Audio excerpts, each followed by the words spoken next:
Hello friends. Now we will see Vertus user review. This one is 3000 km ഓടിയിട്ടുണ്ട്. അപ്പോൾ ഇതിന്റെ detail ആണ് ഞാൻ നിങ്ങൾക്ക് വേണ്ടി അവതരിപ്പിക്കാൻ പോകുന്നത്. അപ്പോൾ നിങ്ങൾക്ക് എല്ലാവർക്കും ഡ്രീം കാച്ചർ ഡിസിയുടെ പുതിയൊരു വീഡിയോയിലേക്ക് സ്വാഗതം.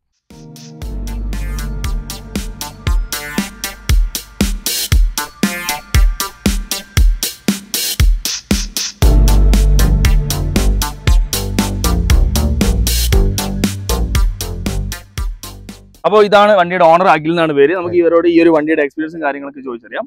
അതുപോലെ നമുക്ക് ഈ ഒരു വണ്ടി 2 cc വരുന്നുണ്ട്, 1000 cc വരുന്നുണ്ട്, അതുപോലെ തന്നെ 1500 വരുന്നുണ്ട്. ഈ ഒരു വണ്ടി 1000 വരുവാണെങ്കിൽ 1003 സിലിണ്ടർ ടർബോ ആണ് വരുന്നത്. അതിന്റെ പവർ വരുന്നത് 113 bhp-യും 178 Nm ആണ് 1000 വരുന്നത്. പിന്നെ 1500 വരുവാണെങ്കിൽ 4 സിലിണ്ടർ ടർബോ ആണ് വരുന്നത്. അതിന്റെ പവർ വരുവാണെങ്കിൽ ഓൾമോസ്റ്റ് 150 bhp-യും അതുപോലെ തന്നെ 250 Nm ഓഫ് ടോർക്കും വരുന്നുണ്ട്. ഇതൊരു 1500 ആണ് ഈ ഒരു cc വരുന്നത്.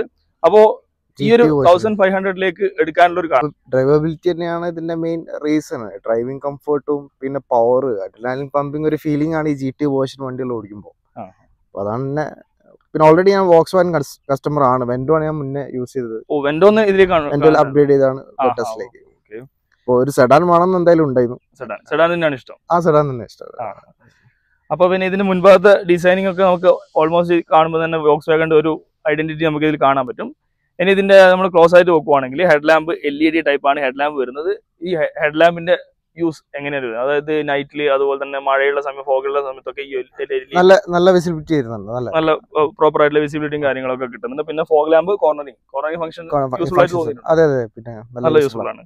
അപ്പൊ ഇതിൽ തന്നെ ഇത് ഓട്ടോമാറ്റിക് ആണ് ഹെഡ് ലാമ്പ് വരുന്നത്. ഓട്ടോമാറ്റിക് ഫംഗ്ഷൻസ് ഉള്ള ഒരു ഹെഡ് ലാമ്പ് വരുന്നുണ്ട്. അപ്പൊ അതുപോലെ തന്നെ ഇതിന്റെ ഗിയർ ബോക്സ് 7 സ്പീഡ് DSG ആണ് ഇതിൽ വരുന്നത്. അതുപോലെ തന്നെ ഈ 1000 വരുവാണെങ്കിൽ 6 സ്പീഡ് മാനുവൽ, 6 സ്പീഡ് ഓട്ടോമാറ്റിക് ആണ് വരുന്നത്. ഇതിലേക്ക് വരുവാണെങ്കിൽ 7 സ്പീഡ് DSG എന്ന് പറയുമ്പോൾ ഗിയർ ബോക്സ് എല്ലാവർക്കും അറിയായിരിക്കും, ഹൈലൈറ്റ് ആണ്. അതിന്റെ ഗിയർ ബോക്സിനെ പറ്റി ഭയങ്കര സ്മൂത്ത് ആണ്. ഷിഫ്റ്റ് ഒന്നും വലിയ ലാഗ് ഇല്ലാതെ നമുക്ക്. ഇതിന് മുന്നേ വെൻഡോ ഉണ്ടായിരുന്നപ്പോൾ ഇത് തന്നെയായിരുന്നു. അല്ല, വെൻഡോ മാനുവൽ അപ്പോൾ ഇത് DSG-ലേക്ക് ആണ്. ഇതിന്റെ മാനുവലിലേക്ക് വരുമ്പോൾ 6 സ്പീഡ് ആണ് വരുന്നത്. ഓട്ടോമാറ്റിക് വരുവാണെങ്കിൽ 7 സ്പീഡ് DSG-ലേക്ക് വരുന്നത്. പിന്നെ ഇതിന്റെ വൈപ്പേഴ്സ് ഓട്ടോമാറ്റിക് അല്ല, വൈപ്പേഴ്സ് റെയിൻ സെൻസിങ് വൈപ്പേഴ്സ് ആണ്. ഇതിന്റെ യൂസ് കംഫർട്ടബിൾ ആയിട്ട്. പിന്നെ ഇതിന്റെ ഓൾമോസ്റ്റ് വിസിബിലിറ്റിയും കാര്യങ്ങളൊക്കെ നോക്കുവാണെങ്കിൽ ഡ്രൈവിംഗ് വിസിബിലിറ്റി ഒക്കെ വളരെ നല്ല പക്കയാണ്. ഓടിക്കാനൊക്കെ നല്ല കംഫർട്ടബിൾ ആണ്. ഭയങ്കര സാറ്റിസ്ഫൈഡ് ഒരു കസ്റ്റമർ ആണ്. ഞാൻ പറഞ്ഞില്ലേ, കുറഞ്ഞ കിലോമീറ്റർ ഓടിച്ചിട്ടുള്ളൂ, അതിൽ ഞാൻ സാറ്റിസ്ഫൈഡ് ആണ്. അപ്പൊ ഇനി നമ്മൾ നേരെ പിന്നിലേക്ക് പോവുകയാണെങ്കിൽ വീൽ സൈസ് വരുന്നത് 16 ഇഞ്ചാണ് അലോയിൽ വരുന്നത്. അതിൽ തന്നെ 205, 55, 16 ആണ് ടയർ സൈസ്. പിന്നെ ഫ്രണ്ടിലെ സസ്പെൻഷൻ മെക്ഫേഴ്സൺ സ്റ്റഡും, പിന്നെ ഡിസ്ക് നോക്കുവാണെങ്കിൽ ബ്രേക്ക് നോക്കുവാണെങ്കിൽ ഡിസ്ക് ബ്രേക്ക് ആണ് വരുന്നത്. അപ്പൊ ഇതിന്റെ ടയറിന്റെ കാര്യങ്ങളൊക്കെ ചോദിക്കുവാണെങ്കിൽ കോർണറിംഗ് സ്റ്റെബിലിറ്റി എങ്ങനെയാണ്? നല്ല റെസ്പോൺസ് ആണ്. ഒരു കോൺഫിഡൻസ് നമുക്ക് ഫീൽ ചെയ്യുന്നുണ്ട്. ഞാൻ പിന്നെ ടയർ നൈട്രജൻ ഫിൽ ചെയ്തിട്ടുണ്ട്. നൈട്രജനിലേക്ക് കൺവേർട്ട് ചെയ്തിട്ടുണ്ട്. പിന്നെ ബ്രേക്കിംഗിന്റെ ഡിസ്റ്റൻസ് നമ്മൾ ഉദ്ദേശിക്കുന്ന സ്ഥലത്ത് നിൽക്കുന്നുണ്ടോ? ആ ഒരു കോൺഫിഡൻസ് നമുക്ക് കിട്ടലുണ്ട്. ബ്രേക്കിംഗ് നമുക്ക് നിൽക്കുന്നുള്ളൊരു കോൺഫിഡൻസ് ഉണ്ട്. അത് നമ്മൾ എത്ര സ്പീഡ് പോവുകയാണെങ്കിൽ കോൺഫിഡന്റ് ആയി കിട്ടുന്നുണ്ട്. പിന്നെ നേരെ പിന്നിലേക്ക് പോവുകയാണെങ്കിൽ ഗ്രൗണ്ട് ക്ലിയറൻസ് 179 mm ആണ് വരുന്നത്. ഈ ഒരു ഗ്രൗണ്ട് ക്ലിയറൻസ് കൊണ്ട് കംഫർട്ടബിൾ ആണോ? മീൻസ് ഈ ഒരു വയനാട് പോലുള്ള ഒരു ഏരിയയിലൂടെ പ്രശ്നമൊന്നുമില്ല. ഞാൻ വെൻഡോ ആണ് യൂസ് ചെയ്തിരുന്നത്. അതിനെക്കാട്ട് കുറച്ചുകൂടെ കൂടുതലാണ്. അപ്പോൾ കംഫർട്ടബിൾ ആണ്. പിന്നെ മിറർ നോക്കുവാണെങ്കിൽ ഫുൾ കൺട്രോൾ ആയിട്ടുള്ള ഓട്ടോമാറ്റിക് ആയിട്ടുള്ള ഇലക്ട്രിക്കൽ അഡ്ജസ്റ്റബിൾ ആയിട്ടുള്ള മിറേഴ്സും വന്നിട്ടുണ്ട്. ഇനി പിൻഭാഗത്തേക്ക് നോക്കുവാണെങ്കിലും ഡ്രം ആണ് പിന്നിലേക്ക് ബ്രേക്ക് വരുന്നത്. പിന്നെ അതുപോലെ തന്നെ സസ്പെൻഷൻ വരുന്നത് ട്വിസ്റ്റ് ചെയ്യും. ഇതിന്റെ റിയർ സൈഡിൽ ഇരുന്ന് യാത്ര ചെയ്തിട്ടുണ്ടോ? കംഫർട്ടബിൾ ആണ്. ഓക്കെ. പിന്നിലേക്ക് നോക്കുവാണെങ്കിൽ പിന്നിലത്തെ സ്റ്റൈലിങ്ങിന്റെ കാര്യത്തിൽ എന്തെങ്കിലും പറയണ്ടോ? വണ്ടി ഓവറോൾ ലുക്സിൽ ഭയങ്കര സാറ്റിസ്ഫൈഡ് ആണ്. ഇത് കമ്പയർ ചെയ്യുന്ന വണ്ടി നമ്മളെ സ്കോഡ സ്ലാവിയ സെയിം ഇതിലാണ്. പിൻഭാഗത്തെ ടൈൽ നമുക്ക് നല്ല അടിപൊളി സ്റ്റൈലിഷ് ആയിട്ട് ടൈൽ ലാമ്പാണ്. പിന്നെ GT-ന്റെ ബാഡ്ജിങ് കാണാൻ പറ്റും. വെർട്ടസ് ഒരു ബ്ലാക്ക് എഡിഷൻ ആണല്ലേ വണ്ടി. ബ്ലാക്ക് എഡിഷൻ സ്മോക്ക് ചെയ്ത ബ്ലാക്ക് സ്മോക്ക്. ഇന്റീരിയേഴ്സും ബ്ലാക്ക് ആണ്. ഫുൾ ഇന്റീരിയർ നമുക്ക് കാണാം. അപ്പോൾ ഇതിന്റെ ഡിക്കി സ്പേസ് വരുന്നത് 521 ലിറ്റർ ആണ് ഇതിന്റെ ബൂട്ട് സ്പേസ് വരുന്നത്. ഈ ഒരു ബൂട്ട് സ്പേസ് യൂസ്ഫുൾ ആയിരിക്കും ട്രാവൽ ചെയ്യുന്ന ഞങ്ങളെ ഫാമിലി എല്ലാ ലഗേജസും ഇതിൽ ഇൻക്ലൂഡ് ആകാൻ പറ്റുന്നുണ്ട്. നമ്പർ ഓൾറെഡി ബുക്ക് ചെയ്ത് വെച്ചിട്ടുണ്ട്. ലേറ്റസ്റ്റ് ഫാൻസി നമ്പർ ബുക്ക് ചെയ്ത് വെച്ചിട്ടുണ്ട്. അതുകൊണ്ടാണ് ഈ ഒരു ടെമ്പർ നമ്പറിലേക്ക് ഓടുന്നത്. ഇനി നമുക്ക് ഇതിന്റെ സൺറൂഫ് പറയുകയാണെങ്കിൽ സൺറൂഫ് കുട്ടിയാണ് മെയിൻ ആയിട്ട് യൂസ് ചെയ്യില്ല. നല്ല സ്പേഷ്യസ് ആണ് അവർക്ക്, കുട്ടികൾക്ക് പറ്റിയൊരു സൺറൂഫ്. ഈ സാധനം എക്സ്ട്രാ വെച്ചാണോ? അല്ല, വണ്ടിന്റെ കൂടെ തന്നെയല്ല. ഇവിടെ ഒരു ഡക്ടേജ് നമുക്ക് കാണാൻ പറ്റും. ലീപ്പ് പോലെ കൊടുത്തത് സ്പോർട്ടി ഫീല് കൂട്ടാൻ വേണ്ടിയിട്ട് ഇത് ഉപയോഗിക്കുന്നത്. പിന്നെ ഓവറോൾ ലുക്കും അടിപൊളിയാണ്. ഇവിടെ ഡിഫ്യൂസറിന്റെ ഒരു ഷേപ്പ് ഒക്കെ നമുക്ക് ഇവിടെ ഒക്കെ കാണാൻ പറ്റും. നല്ല ഓവറോൾ ലുക്ക് നോക്കുവാണെങ്കിൽ അടിപൊളി ലുക്കിലാണ് വന്നിട്ടുള്ളത്. അപ്പോൾ ഇനി നമുക്ക് ഇതിന്റെ ഉള്ളിലേക്ക് പോകാം. ഇത് ഇവിടെ കീലെസ് എൻട്രിയുടെ ഫംഗ്ഷൻ ഇവിടെ കാണാൻ പറ്റും. നല്ല അടിപൊളിയായിട്ട് ഇന്റഗ്രേറ്റ് ചെയ്തിട്ടുണ്ട്. പിന്നെ ഇത് എവിടെയെങ്കിലും വോക്സ്വാഗന്റെ ഒക്കെ ഒരു ബാഡ്ജിങ് നമുക്ക് കാണാൻ പറ്റും. അതൊക്കെ ഡീറ്റെയിലിങ്ങിന്റെ മെയിൻ ആണ്. പിന്നെ നേരത്തെ പറഞ്ഞ പോലെ തന്നെ ഇന്റീരിയർ മുഴുവനായിട്ട് ബ്ലാക്കിലാണ് കൊടുത്തിട്ടുള്ളതെന്ന് പറഞ്ഞിട്ടുണ്ടായിരുന്നു. അപ്പോൾ ഇതാണ് ചൂടിന്റെ പ്രശ്നങ്ങൾ വരുന്നത്. അതായത് ഫുൾ ബ്ലാക്ക് ആകുമ്പോൾ ഇന്റീരിയർ ഉള്ളിലേക്ക് AC ഫംഗ്ഷനിങ് നമുക്ക് നല്ലതാണ്. അതുകൊണ്ട് തന്നെ വലിയൊരു എഫക്ട് എനിക്ക് ഫീൽ ചെയ്തില്ല. പെട്ടെന്ന് തന്നെ കൂളാവുന്നുണ്ട്. ബ്ലാക്ക് ആകുമ്പോൾ ചൂടല്ലേ പറഞ്ഞത്, പ്രശ്നങ്ങളില്ല. പിന്നെ ഈ ആംബ്രസും കാര്യങ്ങളൊക്കെ സപ്പോർട്ടിങ് നല്ല. പിന്നെ സ്റ്റോറേജ് സ്പേസ്, ഡ്രൈവിംഗ് എർഗണോമിക്സ് എല്ലാം നല്ലതാണ്. കറക്റ്റ് ആണ്. പോസ്റ്റർ കറക്റ്റ് ആണ്. ഇത് ഇലക്ട്രിക്കൽ ആണല്ലോ. ഈ ഫ്രണ്ട് ഡ്രൈവർ സീറ്റ് വരുന്ന ഇലക്ട്രിക്കൽ ആയിട്ട് അഡ്ജസ്റ്റ്മെന്റ് വന്നിട്ടുണ്ട്. പിന്നെ എയർ ബാഗ്സും വരുന്നുണ്ട്, 6 എയർ ബാഗും. പിന്നെ ഇതിന്റെ സേഫ്റ്റിന്റെ കാര്യം പറയുകയാണെങ്കിൽ 5 സ്റ്റാർ ചൈൽഡിനും വരുന്നുണ്ട്, അതുപോലെ അഡൾട്ടിനും 5 സ്റ്റാർ സേഫ്റ്റി വരുന്ന ഒരു വണ്ടിയാണിത്. അപ്പോൾ നമുക്ക് ഇതിന്റെ ഉള്ളിലേക്ക് കയറ്റി ബാക്കിയുള്ള കാര്യങ്ങൾ പറയാം. അപ്പോൾ വണ്ടിന്റെ ഉള്ളിലുള്ളത്, ഉള്ളിൽ നോക്കുവാണെങ്കിൽ നമ്മൾ മെയിൻ ആയിട്ട് കോൺസെൻട്രേറ്റ് ചെയ്യുന്ന ഈ ഒരു സെൻട്രൽ കൺസോൾ ആണ്. അടിപൊളിയായിട്ടുള്ള ഡിസൈനിങ്ങിലാണ് സെൻട്രൽ കൺസോൾ വന്നിട്ടുള്ളത്. 10.9 ഇഞ്ചിന്റെ 10.09 ഇഞ്ചിന്റെ ഒരു ടച്ച് സ്ക്രീൻ വന്നിട്ടുണ്ട്. റെസ്പോൺസ് എങ്ങനെ, ലാഗ് ഉണ്ടോ അല്ലെങ്കിൽ പെട്ടെന്ന് തന്നെ റെസ്പോണ്ട് ചെയ്യുന്ന രീതിയിലാണോ? ഇല്ല, നല്ല റെസ്പോൺസ് ഉള്ള ഒരു ടച്ച് സ്ക്രീൻ ആണ്. അതുപോലെ തന്നെ Android auto, apple CarPlay wireless അല്ല, അതും കണക്റ്റിംഗ് ബുദ്ധിമുട്ടുണ്ടോ? പെട്ടെന്ന് തന്നെ കണക്ട് ആകും? ഇല്ല, അതൊന്നും ലാഗ് ഇല്ല. പിന്നെ ഇതിന്റെ എടുത്തു പറയേണ്ട വേറൊരു കാര്യം എന്ന് വെച്ചാൽ ഇതിന്റെ മ്യൂസിക് സിസ്റ്റത്തിൽ 8 സ്പീക്കേഴ്സ് വരുന്നുണ്ട്. 8 സ്പീക്കറിന്റെ എഫക്ട് എങ്ങനെയുണ്ട്? പാട്ട് ബാസ് അല്ലെങ്കിൽ ട്രിപ്പിൾ അങ്ങനത്തെ കാര്യങ്ങളൊക്കെ നല്ല ഫംഗ്ഷനിങ് ആണ്. ക്വാളിറ്റി ഭയങ്കര, ഓൾറെഡി വോക്സ് വാഗണിന്റെ വണ്ടികളിൽ വോയിസ് ക്വാളിറ്റി ഭയങ്കര അടിപൊളിയായിരിക്കും. കാരണം വെച്ചാൽ അതിന്റെ ഡോർ പാഡിനൊക്കെ അത്രയും ബിൽഡ് ക്വാളിറ്റി വരുന്നതുകൊണ്ട് നമ്മൾ മ്യൂസിക്കിന്റെ കാര്യത്തിൽ ഒരു കോംപ്രമൈസും വരാറില്ല. നല്ല അടിപൊളിയായിട്ട് സൗണ്ട് സിസ്റ്റം വരാറുണ്ട്.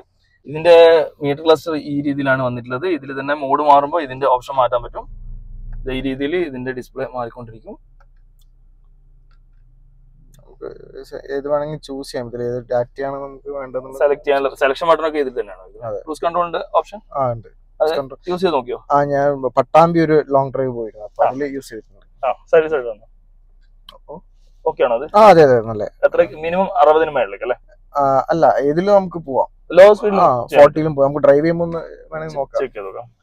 അപ്പൊ ഇതാണ് ഇതിന്റെ സ്റ്റിയറിംഗ് വീല്. പിന്നെ GT ആയതുകൊണ്ട് അതിൽ റെഡിന്റെ ബാഡ്ജിങ്ങും സ്റ്റിച്ചിങ് ഒക്കെ കൊടുത്തിട്ടുണ്ട്. അതൊക്കെ നല്ല പെർഫെക്ഷൻ കാണാൻ പറ്റും നമുക്ക്. ഫീൽ ഗുഡ് ആണ് നമ്മൾ ഈ സ്റ്റിയറിംഗ് ഹോൾഡ് ചെയ്യുമ്പോഴേ, ഫീൽ ഗുഡ് ഫീലിംഗ് ആണ്. പിന്നെ നോക്കുവാണെങ്കിൽ മിററിന്റെ കാര്യങ്ങള് ഓട്ടോമാറ്റിക് ഡിമ്മിങ് മിറേഴ്സ് ആണ്. അത് നമ്മൾ നൈറ്റിൽ ബുദ്ധിമുട്ടുണ്ടാക്കുന്നുണ്ടോ അല്ലെങ്കിൽ ഓക്കെ ആണോ? അല്ല, ഇത് ആംബിയന്റ് ആണ്, കറക്റ്റ് ആയിട്ട് വർക്ക് ചെയ്യുന്നുണ്ട്. പിന്നെ ഇവിടെ മിറേഴ്സ് വരുന്നില്ല. പിന്നെ ഇവിടെ നോക്കുവാണെങ്കിൽ വാനിറ്റി മിറർ വരുന്നുണ്ട്. പിന്നെ ലൈറ്റ്സും കാര്യങ്ങളൊക്കെ ഇത് ഇവിടെ സെറ്റ് ചെയ്തിട്ടുണ്ട്. പിന്നെ സൺറൂഫ് നേരത്തെ പറഞ്ഞ പോലെ തന്നെ ഇത് ഓട്ടോമാറ്റിക് ആണ്. ഇതിലാണ് സൺറൂഫ് വരുന്നത്. ഇതിനുള്ളിൽ ആയതുകൊണ്ട് ഈ രീതിയിൽ സൺറൂഫ് വരുന്നുണ്ട്. ഇതിലാണ് ഇതിന്റെ അടച്ചു പൊടിയായിരിക്കുന്നത്. ഇതില് സ്റ്റോറേജ് സ്പേസ് കുറച്ചും കൂടെ നമുക്ക് ഇൻക്രീസ് ചെയ്യാമെന്ന് തോന്നിയിട്ടുണ്ടായിരുന്നു. ഇത് ചെറിയൊരു സ്റ്റോറേജ് സ്പേസ് ആണ് ഡോർ സൈഡിലൊക്കെ ഉള്ളത്. അത് പോരാൻ തോന്നിയിട്ടുണ്ട്. സെഡാൻ ഇത്ര ഉണ്ടാവുള്ളൂ, പക്ഷെ എന്നാലും കുറച്ചും കൂടെ നമ്മള് ഫാമിലി ഒക്കെ പോകുമ്പോ യൂസ്ഫുൾ ആണ്. ഇതിനുള്ളിൽ ചെറിയ സ്പേസ് ഉണ്ട്. പിന്നെ സീറ്റ് വെന്റിലേറ്റഡ് ആണ്. രണ്ടും ഫ്രണ്ടില് 2 സീറ്റ് വെന്റിലേറ്റഡ് ആണ്. ഫ്രണ്ട് 2 സീറ്റ് വെന്റിലേറ്റഡ് ആണ്. പിന്നെ TSC ഗിയർ ബോക്സിന്റെ നോബ് ഇവിടെ കാണാൻ പറ്റും. ഐഡിയ സ്റ്റാർട്ട് സ്റ്റോപ്പ് ഇതിന് മെയിൻ ആയിട്ട് മാരുതിയിലാണ്. പിന്നെ വയർലെസ് ചാർജർ ഇത് ഇവിടെ കാണാൻ പറ്റും. പിന്നെ AC-യുടെ വിൻസ് ഒക്കെ നല്ല രീതിയിൽ തന്നെ പ്ലേസ് ചെയ്തിട്ടുണ്ട്. പിന്നെ നേരത്തെ പറഞ്ഞ പോലെ തന്നെ സ്റ്റോറേജിന്റെ കാര്യം ഈ ഒരു രീതിയിലാണ് ഇതിന്റെ ഒരു ഗ്ലൗ ബോക്സ് വന്നിട്ടുള്ളത്. പിന്നെ ഡോർ സൈഡിലുള്ള സ്റ്റോറേജ് കുറച്ചൊരു ബുദ്ധിമുട്ടുണ്ട്. പിന്നെ ഇവിടെയാണ് ടൂട്ടറിന്റെ കാര്യങ്ങളൊക്കെ സെറ്റ് ചെയ്തിട്ടുള്ളത്.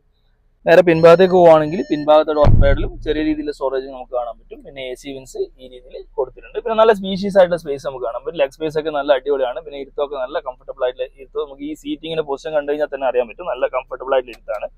പിന്നെ ആംറസ്റ്റ് ഇത് ഈ രീതിയിൽ കൊടുത്തിട്ടുണ്ട്. കംഫോർട്ടർ നമുക്ക് ഇവിടെ കാണാൻ പറ്റും. ഞാൻ ഇതൊന്ന് ഇരുന്ന് ലെഗ് സ്പേസും കാര്യങ്ങളൊക്കെ കാണിച്ചില്ല. പിന്നെ ഐസോഫിക്സ് ആയിട്ട് സീറ്റിന്റെ മൗണ്ട് നമുക്ക് ഇവിടെ കാണാൻ പറ്റും.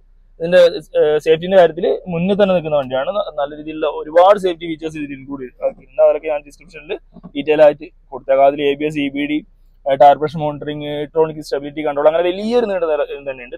അപ്പൊ നമുക്കിനി ലെഗ് സ്പേസും കൂടി ഒന്ന് കണ്ടുനോക്കാം. ഈ രീതിയിലാണ് ലെഗ് സ്പേസ്. നല്ല അടിപൊളിയായിട്ട് ലെഗ് സ്പേസ് ഉണ്ട്.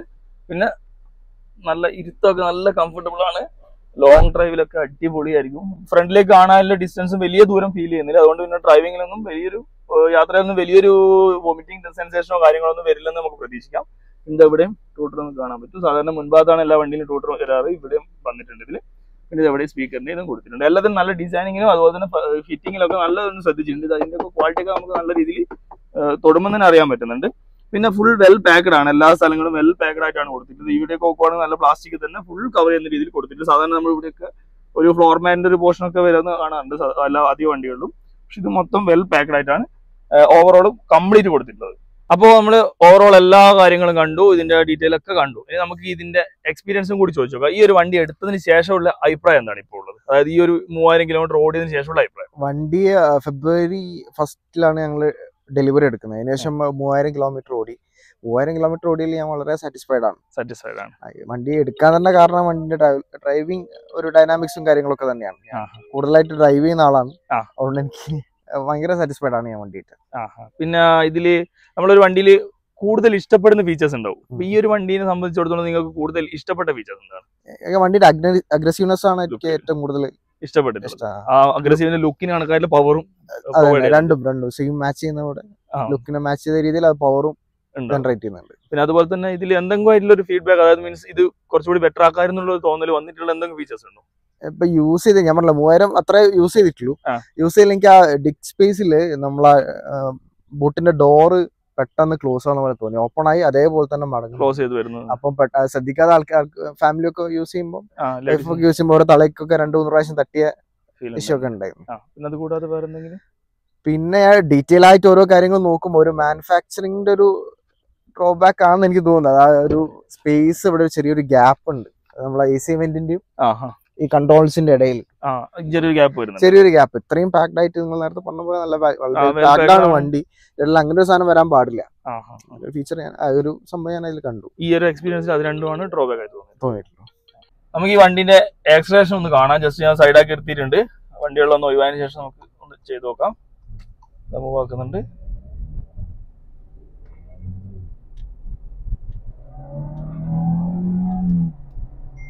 ഭയങ്കര സ്റ്റേബിൾ ആണ് വണ്ടി. നമ്മളെ കൈ തന്നെ നിൽക്കുന്നുണ്ട്.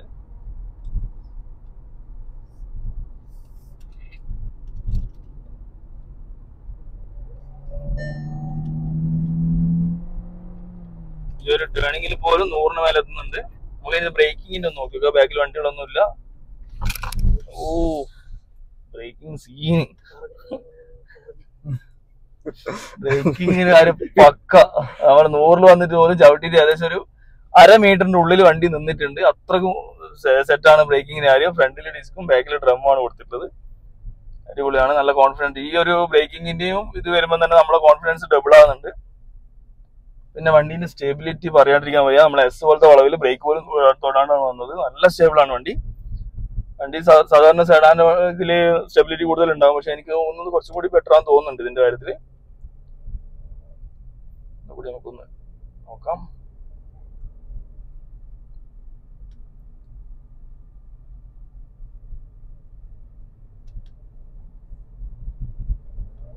ഇത് നോർമൽ മോഡലാണ് നമ്മളിപ്പോ പുഷ് ചെയ്യുന്നത്. നോർമൽ മോഡൽ പുഷ് ചെയ്യുമ്പോൾ തന്നെ ഈ ഒരു രീതിയിൽ പുള്ളി ചെയ്ത് കയറുന്നുണ്ട്. പിന്നെ ഇതിനൊരു സ്പോർട്സ് മോഡ് വേറെ ഉണ്ട്. സ്പോർട്സ് മോഡ് എന്ന് പറയുമ്പോൾ 3 RPM ഷിഫ്റ്റ് വരിക. അതിന്റെ ഡബിൾ പവറും കൂടി വരും. അത് നമ്മളിപ്പോൾ ഇടുന്നില്ല. നമ്മൾ ഈ ഒരു റോഡിൽ അതിന് ഒരു പറ്റിയൊരു സാഹചര്യം അല്ല. അതുകൊണ്ട് നമ്മൾ അത് ഒരു രീതിയിൽ ഇടുന്നില്ല. ഒരു 3-6 ലൈൻ ഹൈവേയിലാണെങ്കിൽ ജസ്റ്റ് ഒന്ന് ട്രൈ ആയിരുന്നു. അപ്പോൾ നമ്മൾ ബാക്കിയുള്ള കാര്യങ്ങളെല്ലാം ചോദിച്ചു. ഇനി സർവീസിന്റെ കാര്യങ്ങൾ ചോദിക്കാം. ഈ വയനാടിനെ സംബന്ധിച്ച് ഇവിടെ സർവീസ് സെന്റർ ഇല്ല. അപ്പൊ കോഴിക്കോട് നിന്നല്ലേ ചെയ്തോണ്ടിരിക്കുന്നത്? സർവീസ് കഴിഞ്ഞോ? ഒരു ഫസ്റ്റിലെ ഒരു ഫ്രീ ചെക്കപ്പ് ഇല്ലേ 1500, അത് കംപ്ലീറ്റ് ആയിട്ടുണ്ട്. അടുത്ത സർവീസ് വരുന്നത് 10,000 15,000-ലാണ് അടുത്ത സർവീസ് വരുന്നത്. അപ്പൊ കൊണ്ടുപോകാനുള്ള ബുദ്ധിമുട്ടോ അങ്ങനെ പിക്കപ്പ് ആൻഡ് ഡ്രോപ്സ് വരുന്നുണ്ട്. അപ്പൊ ഇത് ഓടിക്കുന്ന എക്സ്പീരിയൻസ് നോക്കുവാണെങ്കിൽ നല്ല പവർഫുൾ ആണ്. പിന്നെ സ്റ്റിയറിംഗ് നല്ല സ്മൂത്ത് ആണ്. ചെറിയ സ്റ്റിയറിംഗ് ആയതുകൊണ്ട് നമ്മളെ ഹാൻഡിൽ ചെയ്യാനും നല്ല അടിപൊളിയാണ്. ഒരു ഇരിക്കുമ്പോൾ തന്നെ നമുക്ക് സീറ്റിംഗ് ഒക്കെ നല്ല ഒരു ഹഗ് ഫീൽ ചെയ്യുന്ന രീതിയിലുള്ള സീറ്റും കാര്യങ്ങളൊക്കെ കൊടുത്തിട്ടുണ്ട്. പിന്നെ നേരത്തെ പറഞ്ഞ പോലെ തന്നെ സ്റ്റിയറിംഗിന്റെ ഇതും ഇത്രയും ഒരു ഹെവി ആയിട്ടുള്ള വണ്ടി കൊണ്ടുപോകുന്ന ഒരു ഫീൽ അല്ല. നമുക്കൊരു ചെറിയൊരു ഇത് വണ്ടി കൊണ്ടുപോകുന്ന ഫീലാണ്. പിന്നെ പെഡൽ ഷിഫ്റ്റ് ഇതിൽ വന്നിട്ടുണ്ട്. ചെറിയ രീതിയിലുള്ള ഒരു ഷിഫ്റ്റിങ്ങിന്റെ നോബാണ് കൊടുത്തിട്ടുള്ളത്. അപ്പൊ ഇത്രയാണ് ഇതിന്റെ ഓവറോൾ ഡ്രൈവിങ്ങിന്റെ കാര്യമുള്ളത്.